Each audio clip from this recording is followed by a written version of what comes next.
ನಮಸ್ಕಾರಪ್ಪ ಎಲ್ಲರಿಗೂ. ಎಲ್ಲಿಗೆ ಹೊಂಟಿನಪ್ಪ ಅಂತಂದ್ರೆ ನಮ್ಮ ಗಾಡಿ ತೊಳ್ಯಾಕ ಹೊಂಟಿದ್ದೀರಿ. ಯಾಕಪ್ಪ ಅಂತಂದ್ರೆ ನಮ್ಮ ಗಾಡಿದು FC ಮುಗ್ದೈತ್ರಿ. ಅದಕ್ಕೆ ಗಾಡಿನ ಸ್ವಲ್ಪ ಚಂದಾಗಿ ತೊಳೆದು ಬಣ್ಣಗಿನ ಹೊಡೆದು ರೆಡಿ ಮಾಡೋಣ ಅಂತೇಳಿ ಹೊಂಟಿದ್ದೆ. ನಮ್ಮಪ್ಪ ಅವರು ಸ್ವಲ್ಪ ಜಲ್ದಿ ಬಾ ಅಂತ ಹೇಳಿದ್ರಿ. ಯಾಕಪ್ಪ ಅಂತಂದ್ರೆ ಲೇಟ್ ಆಗ್ಬಾರ್ದಲ್ಲ. ಆದ್ರೆ ನಾನು ನೋಡಿದ್ರೆ ಲೇಟಾಗೇ ಇದ್ದೀನಿ. ನಿಮ್ಮ ಮುಂದಿನ ಭವಿಷ್ಯ ನನ್ನ ಕಣ್ಣು ಮುಂದೆನೇ ಇದೆ ಅಲ್ವಡ. ಅದಕ್ಕೆ ಜಲ್ದಿನ ತಯಾರಾಗಿ ನಮ್ಮಪ್ಪ ಬೈತಾನಂತ ಹೇಳಿ ನಾಷ್ಟ ಮಾಡ್ಲಾರಣ ಬಡ ಬಡ ನಡ್ಕೊಂತ ಹೊಂಟಿದ್ದೆ. ಇಲ್ಲಿ ಬಂದ್ ನೋಡಿದ್ರ ನಮ್ಮಪ್ಪರು ಗಾಡಿ ತಗೊಂಡು ಇವಾಗ ಬರಾಕತ್ತಾರ. ಹೆಂಗ್ ಅನಸ್ತಂತಂದ್ರ ನಿಮ್ಮ ಈ ತರದೆಲ್ಲ ಇದರ ಇನ್ನೇನ್ರಿ ಗಾಡಿ ಹತ್ರ ಅಂತೂ ಬಂದೆ.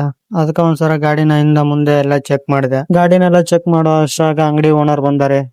ಅಂಗಡಿ ಓನರ್ ಬಂದು ನೀರೆಲ್ಲ ಚಲೋ ಮಾಡ್ದ ಗಾಡಿ ತೊಳ್ಯಾಕ. ಇನ್ನೇನೈತ್ರಿಪ್ಪ ಇವಾಗ ಗಾಡಿ ತೊಳ್ಯಾಕ ಚಲೋ ಮಾಡ್ದ.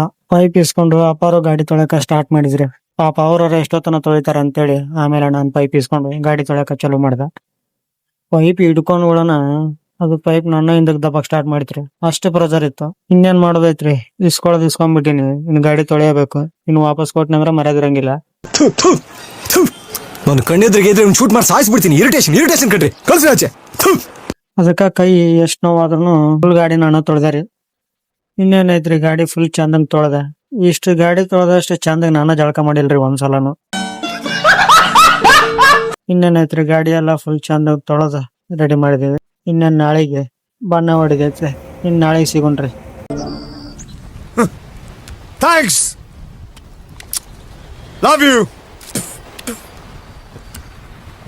For ever.